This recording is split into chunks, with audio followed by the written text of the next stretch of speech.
আসসালামু আলাইকুম ভিউয়ার্স, আজকে যে বিষয়ে কথা বলতেছি সেটা হচ্ছে বিবাহিত মেয়ে বা ছেলেকে বশীকরণ।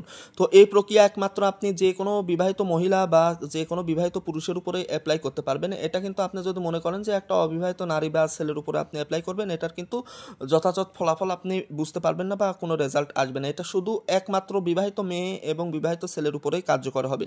তো প্রথমে যে নকশাটা দেখতেছেন এটা হুবহু এরকমই লেখা লাগবে, আর আপনি যাকে বশ করতে চাচ্ছেন অর্থাৎ যাকে আপনার প্রেমে দেওয়ানা এবং অস্থির করতে চাচ্ছেন এখানে তার নামটা ব্যবহার করবেন। সে যদি হচ্ছে মেয়ে হয়ে থাকে অবশ্যই তার এখানে ডাক নামটা ব্যবহার করতে হবে, আর এখানে হচ্ছে তার মায়ের নামটা ব্যবহার করতে হবে।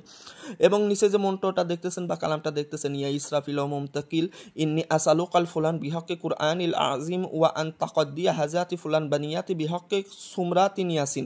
এখানেও কিন্তু যেখানে হচ্ছে ফুলান উচ্চারণ হয়ে রয়েছে এখানে কিন্তু তার নামটা উচ্চারণ করতে হবে, এবং নাম উচ্চারণ করার ক্ষেত্রে অবশ্যই তার চেহারাটা কল্পনা করে উচ্চারণ করতে হবে। এই যে এখানেও ফুলান রয়েছে এখানেও ফুলান রয়েছে, দুই জায়গায় কিন্তু তার চেহারা কল্পনা করে উচ্চারণ করতে হবে। তো এটা আপনি হচ্ছে হাতে বাঁধবেন, আর এটা হচ্ছে যে কোনো মিষ্টি জাতীয় দ্রব্যের উপর ফুঁক দিয়ে খাওয়াই দিবেন।